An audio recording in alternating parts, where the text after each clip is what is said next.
अस्सलाम वालेकुम नाज़रीन, पंहिंजे प्रोग्राम खेती सिरसती सां जो मेज़बान कमाल लाशारी हाज़िर आहे। नाज़रीन, असां मौजूद आहियूं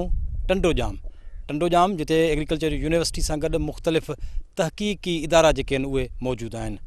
अॼु निया न्यूक्लियर इंस्टीट्यूट ऑफ एग्रीकल्चर उन पारां फार्मर्स डे रखियो वियो आहे, जंहिंमें वॾे तइदाद में एग्रीकल्चर सां लाॻापियल जेके तहक़ीक़ सां लाॻापियल जेके ऑफिसर आहिनि ऐं उन सां लाॻापियल जेके कुझु आबादगार बि आहिनि ऐं आबादगार जेके सीड कंपनीज़ जा जेके मालिक आहिनि उन सां गॾोगॾु nuclear institute of agriculture chairman ऐं director nuclear institute of agriculture Tandojam उन सां गॾु उन में कमु कंदड़ जेके साइंसदान साइंटिस्ट आहिनि, एग्रीकल्चर ऑफिसर आहिनि, उहे मौजूदु हूंदा। अॼु उहे उन्हनि खां ॻाल्हि ॿोल कंदासीं त हिन फार्मर्स डे जो मक़सदु छा हुयो ऐं आबादगार जेके हिते शरीक हूंदा उन्हनि खां पुछंदासीं त ज़रई मुल्क में ज़रई शयूं जेके आहिनि उहे हाणे जेके आहिनि इम्पोर्ट वधीक थियनि पियूं, एक्सपोर्ट घटि थियनि पियूं, उन्हनि जा सबब कहिड़ा आहिनि। अचो त उन सां ॻाल्हि ॿोल कयूं। साईं ॾिसो, दुनिया जहां में फूड सिक्योरिटी जो मसइलो लॻो पियो आहे। निया जो हिकिड़ो वॾो हिसो आहे, चाहे वो फूड सिक्योरिटी हुजे, चाहे पाकिस्तान जी सिक्योरिटी हुजे, एटॉमिक एनर्जी, इन में ॿिन्हिनि में कंट्रीब्यूट पई करे। हाणे हिननि जेके घटि पाणी में पचण वारियूं जिन्सूं इंट्रोड्यूस कयूं आहिनि, कणिक में 2 जिन्सूं आहिनि, कॉटन में आहिनि, साड़ियुनि में आहिनि, त इहे जेके अॻियां साल अचनि पिया इन में पाणी तमामु घटि थींदो, त हीअ जेके तकड़ी तयारु थियण वारी, गर्मीअ में जल्दी पचण वारी इहे जेके जिन्सूं आहिनि, इहे असां सभिनीनि जे लाइ फ़ाइदेमंद आहे। मुल्क क़ौम जी तरक़ी जे लाइ बि इहो सॼो जान थींदो। उन सां गॾोगॾु जेको आहे असां ॾिसो लोकल माण्हू खे रोज़गार केतिरो मिलंदो, त जेके जीअं कणिक आहे, हर माण्हू ॿहिराड़ी में जेको बहारी आहे, ॿियो आहे, टियों, उहो पंहिंजो इन मां अधु जेको रखे थो पंहिंजे खाइण लाइ। अदा जेकॾहिं अटो हूंदो त माण्हू गुज़ारो करे वेंदो, ॿी शइ पट सट बि थी वञे, भला कंहिं ॾींहुं कुकड़ खाधई, दाल खाधई, पर अटे जे बग़ैर कुझु नथो हले। त हिननि जो वॾो हिसो आहे। तंहिंखां पोइ हिननि दालुनि में $3.5 अरब डॉलर जो आहे असांजो एडिबल ऑयल ते, माना तेल ते ऐं दालुनि ते इन खां अलावा। उन जे लाइ हिननि जेको कैनोला ऐं तूरियूं इहे जेके ठाहियूं आहिनि उहे बि सुठियूं जिन्सूं आहिनि, त असांजो इहो बि त बचंदो न। कैनोला जा रेट ॾिसो केॾो सुठो लॻो पियो आहे। त कणिक खाइण लाइ, कैनोला कमाइण जे लाइ, ॿई कमु हलंदा, इंशाअल्लाह ताला बहितरी थींदी। साईं हाणे आऊं तव्हांखे इहा हिकिड़ी पंजाब जे अॻूणे वज़ीर जी ॻाल्हि ॿुधाईंदुसि। जॾहिं असां मुशर्रफ जे दौर में गोड़ कयो इन शइ ते, त हुन मूंखे चयो त यार ॻाल्हि ॿुध शाह साहिबु, इन खे छॾ, हिते आवण दे बि पैसे, हिते जावण दे बि पैसे। हाणे ॻाल्हि उहा आहे, हू वीचारो बि मूं वांगुरु ॾाढियूं हुन वज़ीर बि रड़ियूं कयूं, पर कंहिं कोन ॿुधो। कणिक साण तमामु घणी थी, पोइ हाणे बॉर्डरनि तां वई हली, ॿिए हंधा वई हली, कंहिं लिकाए छॾी। इहो मसइलो मैनेजमेंट जो आहे। असां वटि इहो इम्पोर्ट जो को प्रॉब्लम न आहे, न ज़रूरत ई कान्हे। जेकॾहिं असां इन खे चोरी थियण खां बचायूं ऐं भांडे में वञण खां बचायूं, 100 बचाए सघनि था। मरातूं ख़तमु कनि वज़ीरनि जूं, कामोरनि जूं, ॿिया जेके बि वॾा मथे वेठा आहिनि, इन्हनि सभिनीनि जूं बंदि कनि, त ॾिसो कीअं थो कमु सॼो थी वञे। को मसइलो ई कोन्हे बाबा, हिते वसीलनि जी का कमी कान्हे, पर सभु वसीला हिकिड़े ख़ासि तबिके वटि वञी जमा थिया आहिनि, जेके आवाम खे नथा मिलनि। उहो ई साॻियो आर्थी कमाए पियो, वापारी कमाए पियो, मुल्क ऐं अवाम कमज़ोर पियो थिए। दादा ॾिसो, तहक़ीक़ जेका आहे 24 कलाक 7 ॾींहंनि जो कमु आहे, उनजे लाइ पैसा जाम ॾियणु खपनि। हिन मुल्क जी हालति इहा त पाकिस्तान सेंट्रल कॉटन कमेटी खे 7 महीननि खां पघार कोन मिलिया, त साइंसदान खाईंदो ई कोन, त तहक़ीक़ किथां कंदो। तहक़ीक़ लाइ पैसा, यार तबलनि लाइ पैसा आहिनि, फंक्शन करण लाइ पैसा आहिनि, अमेरिका वञी जेको आहे सो उते ड्रामा करण जा पैसा आहिनि, रिसर्च लाइ पैसा कोन्हनि, अवाम लाइ पैसा कोन्हनि। हीअ सॼी सही सुबती हरकत आहे, मैनेजमेंट जो मसइलो आहे, ॿियो कुझु कोन्हे। ॻाल्हि हीअ आहे त असांजे पाकिस्तान में एतिरी तहक़ीक़ात कोन्हे, पर जेको हिते न्यूक्लियर वारनि जो इदारो आहे, निया वारनि जो,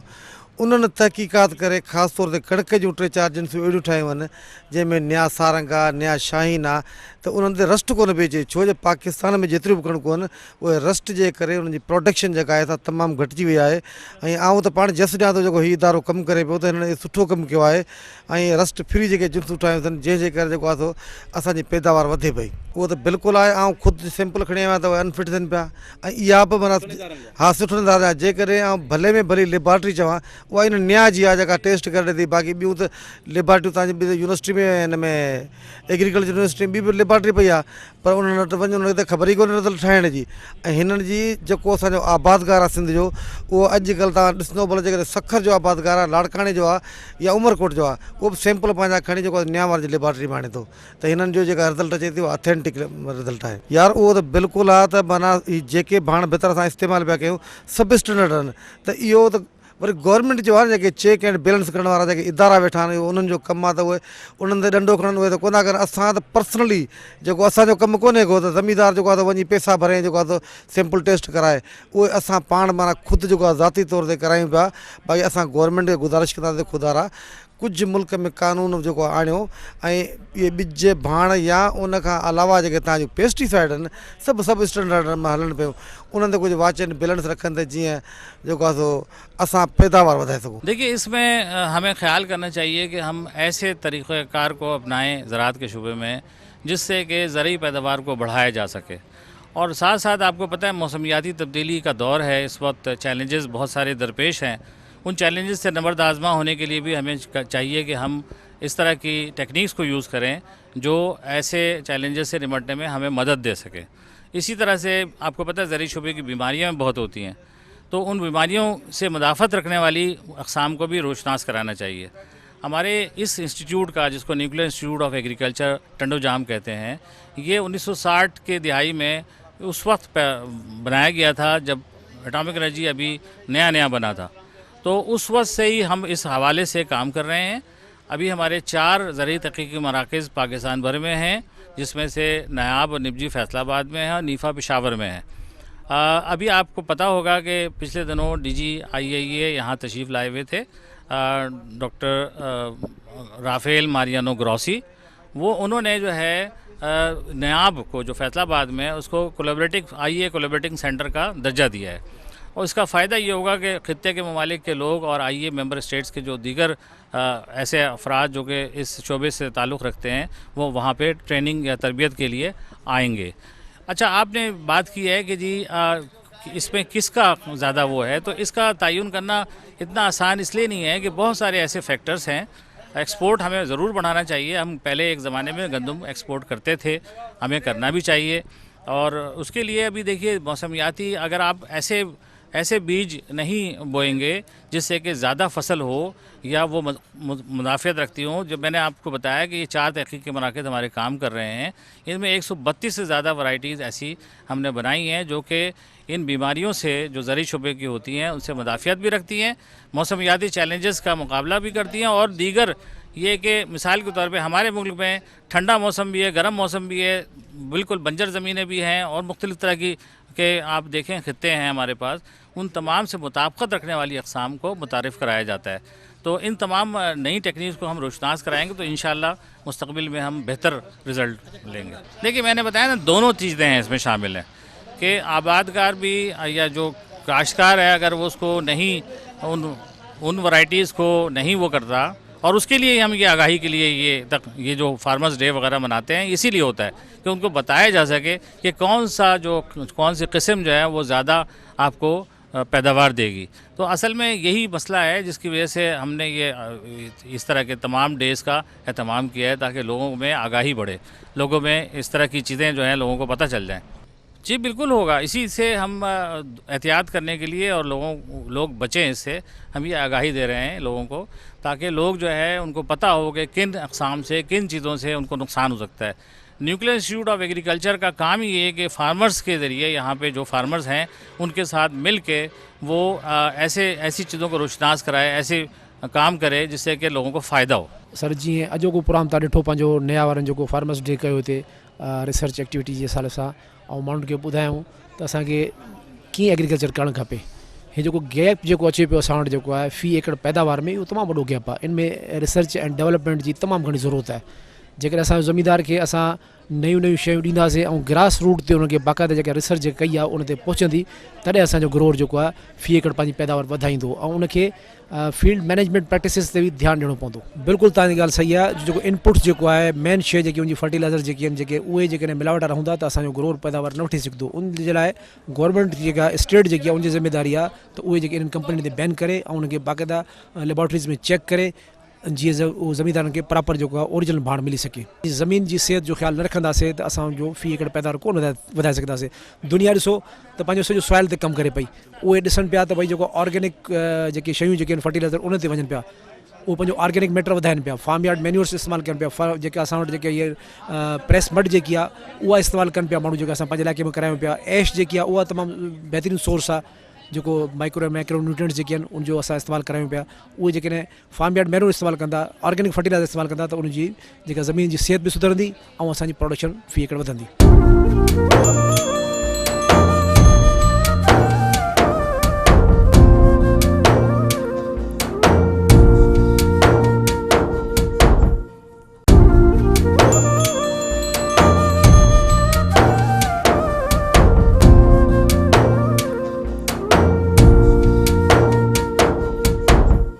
हर साल असां nuclear institute of agriculture Tando Jam जेको पाकिस्तान एटमी तवानाई कमीशन जो इदारो आहे उन जे तरफ़ां असां मल्हाईंदा आहियूं, जंहिंमें असां सिंध जे मुख़्तलिफ़ इलाइक़नि जे ज़िमीदारनि खे दावत ॾींदा आहियूं त असां ज़राअत जे मैदान में छा करे रहिया आहियूं, छा असांजूं कामयाबियूं आहिनि, या हाणे जेके मौसमी तब्दीलियूं अचनि पियूं उन खे मद्देनज़र असां अञा छा करण वारा आहियूं। उन करे हिकिड़ी तक़रीब थींदी आहे जेका हर महीने जे फेबरवरी में थींदी आहे। अॼु असां उनजो प्रोग्राम हुयो ऐं तव्हां ॾिठो त अल्हम्दुलिल्लाह सॼी सिंध मां ज़मींदार तक 250-300 खां ज़मींदार आया ऐं असांजो पाकिस्तान एटॉमिक एनर्जी कमीशन जो चेयरमैन साहब डॉक्टर राजा अली रज़ा अनवर साहब, उन सां गॾु मेंबर्स आहिनि डॉक्टर मसूद इक़बाल साहब तशरीफ़ लाया वठी आया असां वटि। उन सां गॾु असांजा ज़मींदार ऐं असांजो जेको आहिनि सिंध आबादगार बोर्ड जा सीनियर वाइस प्रेसिडेंट डॉक्टर साईं नदीम शाह साहब हुया, सीड कंपनीज़ जा माण्हू सभु असां वटि मौजूदु हुया। हिन जो मक़सदु इहो हुयो हिन गैदरिंग जो त असांजो हिते माना शेयरिंग ऑफ नॉलेज आहे। हिकिड़ो त असां जेको पंहिंजो कमु कयूं था एग्रीकल्चर में उन्हनि खे ॿुधायूं what we peoples are doing for you peoples, ऐं असांजो जेके कामयाबी हुनजो असांजो जेको फार्म आहे उनखे असां विज़िट करायो। असांजो फ़िलहालु जेको कणक जो फार्म आहे, हिन कणक आहे असां वटि, तूरियो जो फ़सुलु आहे, सरह आहे, उहा बीठी आहे, उहा उन्हनि ॾिठी अल्हम्दुलिल्लाह तव्हां ॾिठो तमामु घणो उन्हनि खे पसंदि आया। असांजूं जेके वैराइटीज़ आहिनि उन में आहिनि हिन दार हिन महिल ताईं साईं जेको असां 35 वैराइटियूं निया ॾिनियूं आहिनि जेके सूबे सिंध में वक़्त सां गॾोगॾु आयूं आहिनि, जंहिंमें कणक जूं 15 जिन्सूं आहिनि ऐं असांजो जेको आहे राइस जूं 7 जिन्सूं आहिनि, अहिड़ी तरह सां कमंद जूं 5 जिन्सूं आहिनि, 7 जिन्सूं असांजूं काटन जूं आहिनि, के असांजूं दालियुनि जूं जिन्सूं आहिनि, उन्हनि ते असां कमु करे रहिया आहियूं। त असां हिननि में रिसेंटली हाणे ई असां जेको 2020 में कणक जूं 2 वैराइटियूं जेके हिकिड़ी आहे निया ज़रखेज़ जे नाले सां जेका कलराठियुनि हल्कियुनि कलराठियुनि ते तमामु मौज़ून आहे। छो त तव्हां ॾिठो आहे त ॾींहों ॾींहुं जीअं मौसमी तब्दीली अचे पई असांजूं ज़मीनूं जेके कुझु ख़राबु थींदियूं थियूं वञनि, त असां अहिड़ो हिकिड़ो अल्टरनेट ॻोल्हियो त अहिड़ी का जिन्स हुजे जेको वी कैन गेट समथिंग, त उनजे लाइ निया ज़रखेज़ अल्हम्दुलिल्लाह तव्हां ज़मींदार दोस्तनि जी बि राय ॿुधी तमामु उनजी मक़बूलियत वठी रही आहे वैराइटी लॻे थी। उन सां गॾु निया शाहीन आहे जेका ड्राउट टॉलरेंट बि आहे घटि पाणी ते। इन खां पहिरियां असांजी किरन पंजान वैराइटी रही आहे, खिरमन आहे, निया अंबर आहे, हिन दारे जूं। वरी असां जेकॾहिं राइस में ॻाल्हि कंदासीं असांजो राइस जूं अल्हम्दुलिल्लाह शुआ 92 आहे जेके कलराठियुनि ज़मीननि जे लाइ आहे, शानदार आहे, सरशार आहे, निया महराण आहे, तमामु सिंध में मक़बूल आहिनि ऐं तमामु सुठे ईअं सम्झंदो आहे असां जेके ही असांजा हिन एग्रीकल्चर सेक्टर में निया जूं वैराइटियूं तमामु सुठे लेवल ते लॻनि थियूं ऐं उनखे ज़मीनदार तमामु घणो चाहत सां लॻाइनि था ऐं उनजो सबूत इहो आहे त असांजी हिकिड़ी दावत ते हिते माण्हू अचनि था, असांखे ओबलाइज कनि था। उन सां गॾु गॾु असांजो कमनि ते बि कमु आहे, कमनि जूं असांजूं वैराइटियूं आहिनि ऐं असांजो काटन जूं वैराइटियूं आहिनि, निया सदोरी आहे, निया नूरी असां हिकिड़ी वैराइटी कढी आहे, निया उफ़क़ आहे। उन सां गॾु गॾु ॿियो असांजो शोबो आहे प्लांट प्रोटेक्शन जो, उहे वरी जेके बायो कंट्रोल ते कमु था कनि। त माना असां जेके फसलुनि खे बीमारियूं लॻनि थियूं, कीड़ा मकड़नि जेको नुक़सानात थियनि था उनखे कीअं कंट्रोल कजे। तव्हांखे ख़बर आहे त अॼुकल्ह त जेको स्प्रे लॻो पियो आहे दवाउनि जो माण्हू कनि था, ज़हरनि जो, जेको हिकु त इन्वायरमेंटल फ्रेंडली कोन्हे ऐं ॿियो हिकिड़े ॾींहं ते तव्हां सब्ज़ी खे कयो स्प्रे वरी खणी आयो। त हिन सां छा आहे त असां जेको ॾिनो आहे टेक्निक बायो कंट्रोल कार्ड्स ठाहिया आहिनि, तमामु सस्ता आहिनि ऐं तमामु मुफ़ीद आहिनि, उहे लॻायूं था फसलनि में, जंहिंमें असां शुगर केन में ऐं काटन में गुआवा फ्रूट ते तमामु सुठो कमु कयो आहे जेको उन ते कंट्रोल करे रहिया आहिनि। सस्तियूं बि आहिनि, जेकॾहिं तव्हांजो हुते 10,000 रुपये ख़र्चु आहे लेट सपोज़, हिते तव्हांजो 1000 रुपये जो ख़र्चु थींदो सॼी ड्यूरिंग सीज़न तव्हां कमु कंदो। अहिड़े नमूने टेक्निक आहिनि। हाणे ॾिसो असांजो इदारो हिकिड़ो लिमिटेड मैन पावर आहे, असां जेका बि शइ प्रोडक्ट ठाहियूं था उहा वैराइटी हुजे या टेक्निक हुजे, पोइ उन्हनि जेका तोसी आहे एक्सटेंशन आहे उन में सिंध गवर्नमेंट जो जेको प्रोविंशियल उन्हनि सां गॾिजी करे सिंध सीड कॉर्पोरेशन आहे, प्राइवेट सीड कम उनखे तोसी ॾियनि थियूं। असां हिकिड़ो प्रोडक्ट ठाहियो आहे का वैराइटी, उनखे सिंध सीड कॉर्पोरेशन वारा, सीड कंपनीज़ वारा, ग्रोवर्स गिरोह टू गिरोह ईअं डिसेमिनेट टेक्नोलॉजी थिए थी। अहिड़े नमूने सां बायो कंट्रोल जा कार्ड आहिनि त असां शुगर मिल्स सां उन सां इलाक़ कयो आहे, उन्हनि जो कोऑर्डिनेशन आहे उनखे कार्ड ॾियूं था, उते असां पंहिंजो लैब्स इस्टेब्लिश कयूं आहिनि। अहिड़े नमूने सां वरी ॿी असांजो जेको शोबो आहे सॉइल एंड इन्वायरमेंटल साइंस जो, उन्हनि जो जेको आहे त ज़मीन खे कीअं असां, ज़मीन सुठी हूंदी तव्हांजो पैदावार वधंदी। हाणे ज़मीन में असां कीअं पैदावार वठूं, उन ज़मीन खे हाउ टू इम्प्रूव दी सॉइल, उहे ॿुधाइनि था हीअं कयो ज़मीन खे, या कंहिं वैरायटी मां कीअं असां प्रोडक्शन टेक्नोलॉजी ॾियनि था, केतिरो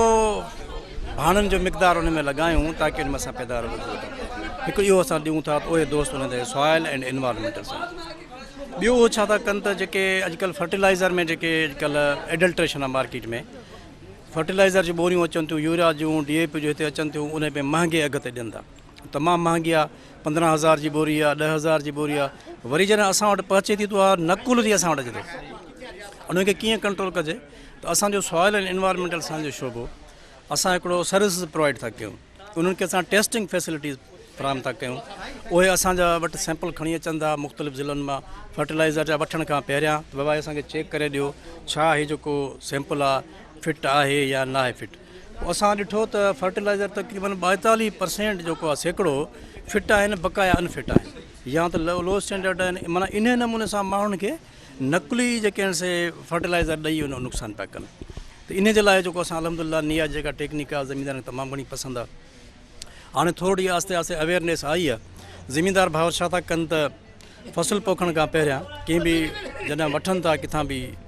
भाण, पहिरियां चइबो आहे थोरो असांखे सैंपल ॾियो, असां टेस्ट कराईंदासीं। निया में अचनि था या का ॿी लेबॉरेटरी आहे उते चेक कराइनि था, उतां असां उनखे हिकिड़ी रिपोर्ट ॾियूं था तव्हांजो सैंपल जेको फिट आहे या अनफिट आहे, उन बेस ते पोइ वठनि था। ईअं असां माना हज़ारनि जे तइदाद में, लखनि जे तइदाद में असां जेके बैग्स जेके रिजेक्ट करायूं आहिनि जंहिंमें बाबा हीअ सब स्टैंडर्ड आहिनि, त माण्हू इन तरीक़े सां मां असां ख़िदमत। असल आबादगार ई उहे माण्हू आहिनि जेके असांजे फीडबैक जे ज़रिए ॿुधाए सघनि था त असांजी कारकर्दगी केतिरी बहितरु आहे या किथे असां स्टैंड कयूं था ऐं असांखे केतिरी अञा बहितरु करणु घुरिजे। ऐं मौजूदा जेके क्लाइमेट चेंज जो सिनेरियो आहे उनखे मद्देनज़र रखंदे असांजा हारी असांजी परफॉर्मेंस में केतिरो मुतमइन आहिनि ऐं असांजी टेक्नोलॉजी केतिरी इस्तेमालु कनि था ऐं असांखे कहिड़ी टेक्नोलॉजी में वक़्त जी ज़रूरत मुताबिक़ चेंजिंग आणणु घुरिजे। ऐं इन लाइ मां जीअं अॼु पंहिंजी स्पीच में मुंहिंजो जेको प्रेज़ेंटेशन लेक्चर रखियलु हो उन में बि मूं चयो त जेके बि असांजे किसान भाइर आहिनि ऐं जेका असांजी सिंध जी ज़मीन आहे उहा मुख़्तलिफ़ वक़्तनि ते मुख़्तलिफ़ मुश्किलातुनि मां गुज़रंदी रहे थी, पर हमेशह असांखे हर मुश्किलात में मुंहुं ॾियण जे लाइ तयारु रहणो पवंदो। छो जेको असां चऊं था मौसमियाती तब्दीलियूं, अचानक हद खां वधीक बरसातूं ऐं अचानक वरी बिल्कुलु बारिश जो ख़तमु थियणु, बिल्कुलु सफ़ा ड्राउट थी वञे या वरी थधि हद खां वधी वञे जिथे टर्मिनल जेको आहे सो ग्रोथ रुकिजी वञे। सभिनी खे मुंहुं ॾियण लाइ जिथे जेको इशू मसइलो हुजे उते उन इशूअ खे उन जे मुताबिक़ हल कयो वञे, एड्रेस कयो वञे। जिथे वधीक पाणी आहे, जीअं मां मिसाल असांजी सिंध सूबे जो जेको ओलाहियों पासो आहे, दादू ज़िलो आहे, कंबर शहादकोट ज़िलो आहे, बारिशुनि ऐं बलोचिस्तान में ईंदड़ पाणी में इहे ज़मीनूं असांजूं हद खां वधीक मुतासिर थियूं आहिनि। हालांकि एतिरी हद ताईं जो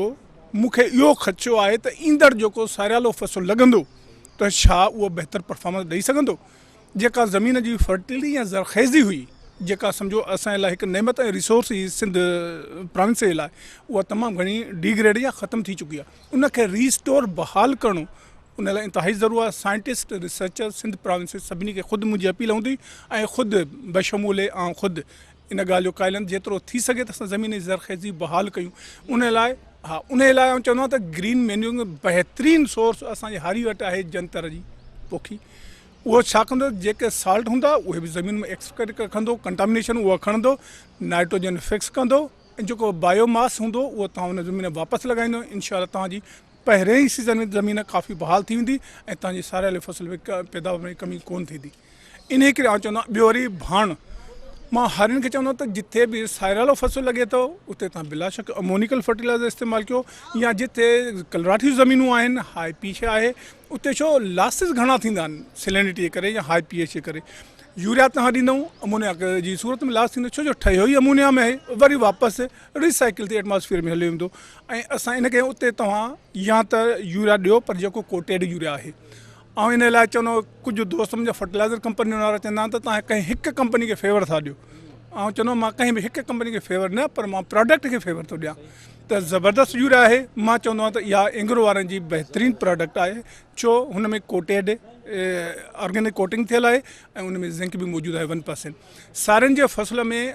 नाइट्रोजन ऐं फास्फोरस खां पोइ ज़िंक जी कमी ज़्यादा थींदी आहे ऐं हीअ कोटेड आहे, स्लो रिलीज़ आहे, माना ॿीणो फ़ाइदो थो ॾिए सारियुनि जे फसल खे। इन करे हारी भाइरनि जेके सैरल इलाइक़े में आहिनि उन्हनि खे चवंदुमि त तव्हां जेको ज़बरदस्त यूरिया आहे उहो यूज़ कयो ऐं वथाण जो भाण हमेशह कंप्लीट एग्रीकल्चर उहा ई आहे जंहिंखे हर खे डेयरी फार्म पंहिंजो फार्म न हुजेसि भले कुझु जानवर त रखी सघे थो उन मां जेको बि मैन्योरिंग थींदी उहा वर्गी पंहिंजी ज़मीन में ईंदी ऐं कोशिशि कयो त जेका फसल जी बाक़ियात आहे जेके असां क्रॉप रेजिड्यूस था चऊं महिरबानी करे इनखे साड़ियो न या कटे ॿाहिरि न कयो महिरबानी उनखे वापसि ज़मीन में ॾियो असां जीअं चवंदा आहियूं त बाबा उहो पहिरियां कुझु आबाद करण खे तकलीफ़ थींदी हुई त उहे वीचारा सैंपल खणी असां वटि अची पहुचाईंदा हुआ अॼुकल्ह त मूं एतिरी त आसानी करे छॾी आहे जो शिकारपुर जा काफ़ी एग्रीकल्चर ऑफिसर्स आहिनि सखर जा काफ़ी एग्रीकल्चर ऑफिसर्स आहिनि कश्मीर जा काफ़ी एग्रीकल्चर ऑफिसर जेके सैंपलिंग करे डायरेक्ट उतां सॉइल या फर्टिलाइज़र सैंपल थ्रू कोरियर जे मोकिलींदा आहिनि असां हुनखे एनालिसिस करे ओॾी महिल ई व्हाट्सअप ते रिज़ल्ट शेयर कंदा आहियूं ऐं हुनखे ओॾी महिल रिज़ल्ट मिली वेंदी आहे कंहिं बि वक़्तु अगरि फर्टिलाइज़र चेक कराइण खां पोइ हुनखे सिफ़ारिश जी ज़रूरत हूंदी आहे ओॾी महिल ई ऑन कॉल 24 कलाक मुंहिंजो नंबर खुलियल हूंदो आहे कॉल करे पुछंदा आहिनि त साईं हीअ फर्टिलाइज़र आहे हिन जी मूं चकास कराई आहे हेतिरी न्यूट्रिएंट कंसंट्रेशन आहे हाणे ॿुधायो पंहिंजी ज़मीन में केतिरो इस्तेमालु कयां फसल जे मुताबिक़ असां हुनखे रिकमेंडेड कंदा आहियूं त कहिड़ी वैरायटी ऐं कहिड़ो फसल आहे उन में तव्हां हे तरह जी हीअ हाणे इस्तेमालु कयो ऐं इनशाला तव्हांजी पैदावार बहितरीनु ईंदी साईं असांजो अॼु जेको फार्मर्स डे हुयो उन में मोर देन 200 जेके आहिनि फार्मर्स फ्राम जेको आहे न डिफरेंट डिस्ट्रिक्ट्स अची विया आहिनि सकर खां कश्मीर खां खैरपुर खां लाड़काणो सांगड़ इन खां अची विया आहिनि एक्चुअली जेको हीअ असांजो प्रोग्राम जो मक़सदु बि हूंदो आहे त जेके असां वटि जेके टेक्नोलॉजीज़ असां माण्हुनि ताईं पहुचायूं आहिनि उहे उन्हनि वटि पहुतियूं ऐं उन्हनि जो फीडबैक उन्हनि जा प्रॉब्लम्स कहिड़ा आहिनि उहे हिते शेयर कंदा आहिनि ऐं असां उन्हनि जा जेके न तदारक बि कंदा आहियूं असुलु मक़सदु असांजो इहो हूंदो आहे त असांजूं खोड़ सारा अहिड़ा जेके फार्मर्स आहिनि जेके तव्हांखे बि ख़बर आहे त अडल्ट्रेटेड जीअं डॉक्टर निज़ाम साहब ॿुधायो डायरेक्टर साहब ॿुधायो ऐं अॼु असांजो जेको मूल मतन बि इन जो प्रोग्राम जो इहो ई हुयो त असां वटि जेका अडल्ट्रेशन आहे या वरी असां वटि जेका लेक ऑफ नॉलेज आहे उहा माण्हुनि ताईं पहुचे नथी त असां उहा हिते माण्हुनि सभिनी खे ॾियूं ऐं उहे जेके आहिनि पंहिंजा आइडियाज़ खणी अचनि जेकॾहिं उन्हनि जा प्रॉब्लम्स हुजनि त असां उन्हनि जा सॉल्व कयूं सर कमाल साहब अॻोके प्रोग्राम जे हवाले सां मुंहिंजो इहो आहे मौक़ुफ़ आहे त माना असां हर साल ई मल्हाईंदा रहंदा आहियूं उन में छा कंदा आहियूं त असां जेके फार्मर्स ऐं जेके ग्रोअर्स आहिनि उनखे असां पंहिंजी टेक्नोलॉजीज़ जे हवाले सां ॿुधाईंदा आहियूं त माना असांजी टेक्नोलॉजीज़ ही आहिनि ऐं तव्हां पंहिंजी साइंटिफिकली या प्रॉपर वे सां उन जी इम्प्लीमेंटेशन कयो पंहिंजे फील्ड्स या ग्रोअर्स या पंहिंजे फार्मर्स खे उन जे हवाले सां अवेयर कयो त भाई जेको आहे साइंसी तौर ते कीअं माना क्रॉप्स जी मैनेजमेंट कजे कीअं क्रॉप्स जी कल्टिवेशन कजे त जीअं तव्हांजी पैदावार में बहितरी अचे ऐं तव्हां वधि में वधि पैदावार हासिलु करे उन हवाले सां मां जेको आहे सो ख़ुशूसन पंहिंजे प्रोग्राम बायोलॉजिकल कंट्रोल जो जीअं असांजो डॉक्टर रज़ा साहब ज़िक्र कयो त इको फ्रेंडली मैनेजमेंट ते कमु कयूं था उहो असांजो सिर्फ़ु इन ते फोकस आहे त जीअं माना असां पेस्टिसाइड के यूज़ेज खे मिनिमाइज़ कयूं छो जो दुनिया लेवल ते जेके पेस्टिसाइड जा एडवर्स इफेक्ट इन जा असरात आहिनि ह्यूमन बींग्स ते या जेके बि लिविंग ऑर्गेनिज़म जा इवन जेके सॉइल माइक्रोब्स आहिनि असांजे सॉइल जे अंदरि उन में बहुत ख़तरनाक तमामु जेको आहे ख़तरनाक आहिनि जी नाज़रीन अवां फार्मर्स डे ते जेके आबादगार हुआ उन्हनि जूं ॻाल्हियूं ॿुधियूं साइंटिस्ट हुआ उन्हनि जूं ॻाल्हियूं ॿुधियूं ऐं निया चेयरमैन ऐं डायरेक्टर निया टंडोजाम उन्हनि जूं ॻाल्हियूं ॿुधियूं ऐं साइंटिस्ट जेके हुआ उन्हनि जूं ॻाल्हियूं ॿुधियूं उनजो चवणो हुयो त बुनियादी तौर ते मक़सदु जेको हुयो उहो आबादगारनि ताईं ॼाण पहुचाइणु हुयो जॾहिं त जेके वर्कशॉप हुयो जेको फार्मर्स डे हुयो उनमें जेका प्रेज़ेंटेशन हुई उनमें इहो बि पिणु चयो वियो त हिते जेके ख़ासि तौर ते भाण जी टेस्ट जे हवाले सां सैंपल अचनि था उहे हिन वक़्तु जेके आहिनि 40 खां 35 खां 40% जेके आहिनि उहे फिट आहिनि बाक़ी सब स्टैंडर्ड आहिनि या ग़ैर मयारी जेके आहिनि उहे थियनि था जेका इंतिहाई अफ़सोस वारी ॻाल्हि आहे जिन ते पिणु जेके शरीक माण्हू हुआ उन्हनि जो चवणो हुयो या आबादगार जेके उन सां ॻाल्हि ॿोल थी उन चवणो त ज़रई मुल्क में अहिड़े क़िस्म जो जेको चेक बैलेंस आहे न हुजण जे करे ई जेको असांजो मुल्क आहे प्रोडक्शन जेका उहा पूरी न पियो ॾिए ऐं जेके इनपुट आहिनि ख़र्च जेके आहिनि उहे हद खां वधीक वधंदा पिया वञनि जंहिंजे करे इहे मसइला पैदा थियनि पिया जो ज़रई मुल्क हिन वक़्तु कणिक जेको आहे उहा इम्पोर्ट करण में पूरो आहे ऐं ज़रई जेका शयूं आहिनि उहे ख़ासि तौर ते $16 बिलियन ताईं जेका उन्हनि जी इम्पोर्ट आहे उहा वञी पहुती आहे प्रोग्राम जो वक़्तु पुॼाणी ते पहुतो पंहिंजे मेज़बान कमाल लाशरी खे ॾींदा इजाज़त अला वाही